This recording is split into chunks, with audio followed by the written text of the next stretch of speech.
Yan. Guys, check natin yung ginamot natin. Nakalipas ang 5 araw. Tignan natin siya. Kung nag-improve ba siya. Yan, ito siya. Medyo tumaba siya ng konti. Kaso may konting halak pa siya. Mahirap talagang gamutin ang halak. Kaya tsagain lang natin siya. Hanggang buhay pa siya. Yan. Ito siya. Wala naman siyang sipon. Kumbaga may halak lang talaga siya. Maputla na yung ano niya.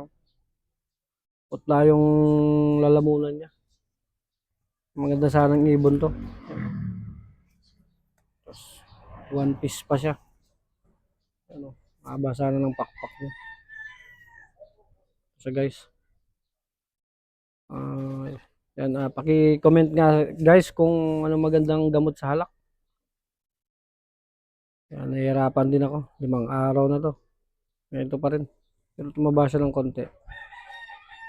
Pero please comment guys kung anong pinakamagandang gamot sa halak. Yan. Ito yan.